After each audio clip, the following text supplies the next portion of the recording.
Jim asks a good question. Do you have any thoughts or advice on substance abuse? I'm a vet and have been addicted to marijuana for the past 3 years.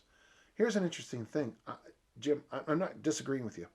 I didn't know you could be addicted to marijuana. I didn't know that. Of course, someone once told me you can truly be addicted to anything when it elbows your way out of other aspects of life. So maybe so.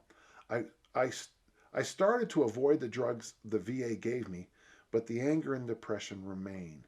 Jim, obviously, this is a medical intervention thing.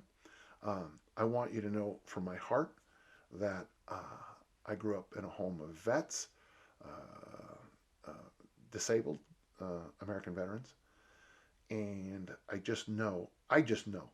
know the issues. And this isn't me like I took a class. This is me at, you know, eight, 8 years old, second grade, third grade, uh, helping undress my brother after a particularly bad night. Um, I was in the second grade. I had to help another brother one time when he came downstairs, white as a sheet, covering his own vomit, trying to deal with something. I grew up watching people with uh, malaria attacks.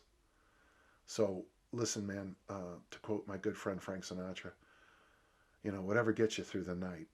But I do, Jim, I'm begging you, I would like you to be sure you're getting help there. I'm not saying the marijuana is bad or good.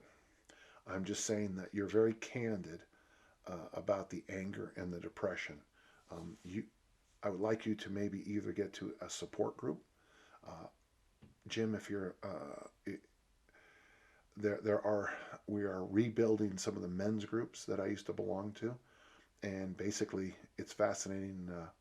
You sit around and I know it sounds goofy, but you have the talking stick, and so when you have the talking stick, and it can be anything, that means you're allowed to sit there and wait as long as you like and say or say nothing. There's no crosstalk allowed. There's no questions, and you can talk. And I got to tell you, that is having that talking stick, so you're allowed to give yourself time to come up with an appropriate phrase or explanation. I learned things of some of my friends. All of a sudden, they would just start to talk about something in their past or something going on in their home. And the fact that no one cross-talked them and interrupted them was the first time in their life, in some cases, they ever got a chance to finish a statement. Um, Jim, I'd like you to look into some support groups, but I'd also like you to I mean, there's plenty of resources about anger, depression, but not as many about anger. Uh, in full candor, I see a person about my anger and rage issues. I think they got caused mostly by the concussions that I dealt with.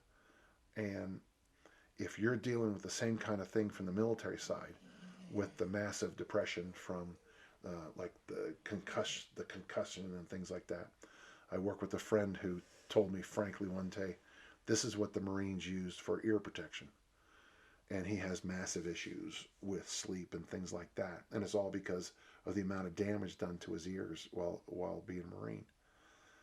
Jim, I appreciate this question.